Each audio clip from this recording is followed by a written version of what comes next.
News आपण जाणून घेऊयात। ती बातमी अशी आहे बघा, आता या क्षणाची ब्रेकिंग न्यूज या संदर्भातली। जिल्हा बँक निवडणुकीआधी सिंधुदुर्गात शिमगा सुरू असल्याचं आपण बघतोय। नितेश राणेंच्या जामिनावरती आज सुनावणी होणार आहे थोड्याच वेळात। म्हणजे जसं आपल्याला सांगितलं 2:45 नंतर न्यायालयाच्या कामकाजाला सुरुवात होईल। पण नितेश राणे अजूनही संपर्क क्षेत्रात नाहीयेत। सिंधुदुर्गात पोलीस बंदोबस्तात वाढ करण्यात आली आहे। पुन्हा एकदा आपण जाऊयात तुषारकडे। तुषार,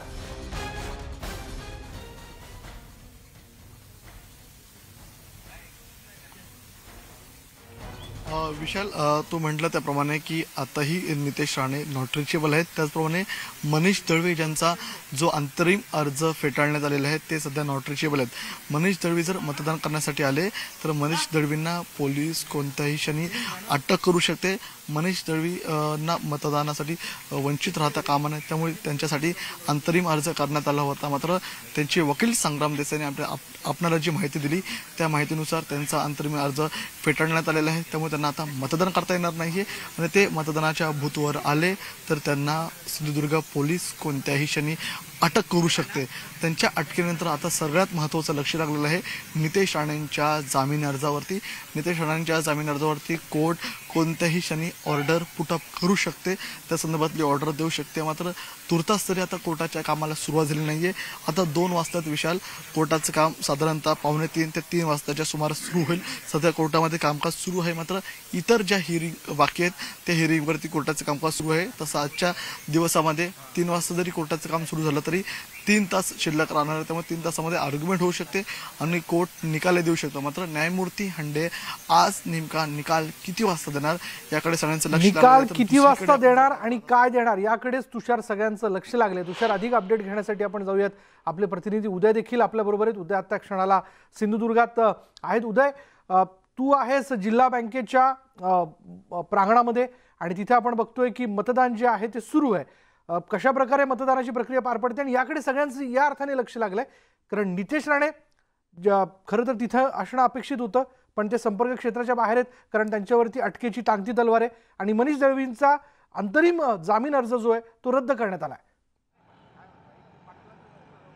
अगदी बरोबर विशाल, काही वेळापूर्वीच मनीष दळवी यांचा अंतरिम जामीन अर्ज जो आहे तो फेटाळण्यात आला। त्यानंतर कणकवली इथल्या मतदान केंद्राच्या बाहेर तणावाचं वातावरण जे आहे ते आपल्याला पाहायला मिळतं। आपण बाहेर काय नेमकी परिस्थिती आहे ते पाहू शकतो। शिवसैनिक असतील, राणे समर्थक असतील, हे काही वेळापूर्वी इथे आमनेसामने आले होते। त्यामुळे पोलिसांनी देखील इथे अतिरिक्त कुमक जी आहे ती मागवलेली आहे आणि शेजारचे रायगड असेल किंवा रत्नागिरी जिल्ह्यातून काही अतिरिक्त पोलीस जे आहेत ते इथे मागवण्यात आलेले आहेत। पोलीस देखील इथे काही वेळापूर्वी बाहेर आले होते। एक तणावाचं वातावरण जे आहे कणकवली इथल्या मतदान केंद्राच्या बाहेर आपल्याला इथे पाहायला मिळतं आहे। एक पोलीस शांतता राखण्याचा प्रयत्न करतात, मात्र काही ठिकाणी जी आहे ते बाचाबाची असेल किंवा हमरीतुमरी असेल ती देखील आपल्याला पाहायला मिळते आहे। एकूणच काय परिस्थिती आपण जाणून घेऊ। आपल्यासोबत शिवसेनेचे आमदार सुद्धा वैभवजी, काय नेमकी परिस्थिती आहे? एक तणावाचं वातावरण संपूर्ण सिंधुदुर्ग जिल्ह्यात निर्माण झालेलं आहे। जिल्हा बँकेची निवडणूक इतकी प्रतिष्ठित झालेली आहे की खूप एकमेकांच्या अंगावरती जाऊन जाणं असेल किंवा बाचाबाची असेल असे अनेक प्रकार जे आहेत ते दिसून येतात। खरं तर जिल्हा बँकेची निवडणूक ही काही लोकांनी दहशतीच्या खाली दबावावर आणण्याचा प्रयत्न केला आणि म्हणूनच पहिल्यांदा 18 डिसेंबरला आमचे प्रचार प्रमुख आणि कणकवलीचे मतदार यांच्यावर हल्ला झाला। त्या हल्ल्यामध्ये कोण होते आपण बघितलं आहे की हल्ल्यामधील सगळे नितेश राणे जे इथले आमदार आहेत त्यांनी त्या हल्ल्याची सुपारी दिली होती आणि त्यामुळे प्रत्येक मतदारावर दबाव आणण्याचा प्रयत्न ती मंडळी करत आहेत। परंतु गेल्या 2-4 दिवसांमध्ये पोलिसांनी आपली कायदा सुव्यवस्था सुस्थितीत ठेवल्यामुळे आज त्यांना लक्षात आलं की आपला पराभव हा अटळ आहे आणि म्हणून ते आता या ठिकाणी काही गोष्टी काढून भांडणं काढण्याचा प्रयत्न करत आहेत। परंतु आमचं शांततेत मतदान झालं पाहिजे अशी आमची भूमिका आहे। पोलिसांना आमचं सहकार्य आहे आणि येणाऱ्या काळामध्ये 4 वाजेपर्यंत आता उत्स्फूर्त प्रतिसाद या ठिकाणी मिळतो आहे। फक्त एक प्रमोद वांगेकर जे बेपत्ता आहेत ते अजून फक्त या मतदानाला आले नाहीत, ते निश्चित या मतदानाला येतील आणि आपल्या कुटुंबियांना पहिले भेटतील आणि नंतर मतदान करतील असा विश्वास या ठिकाणी आम्हाला आहे।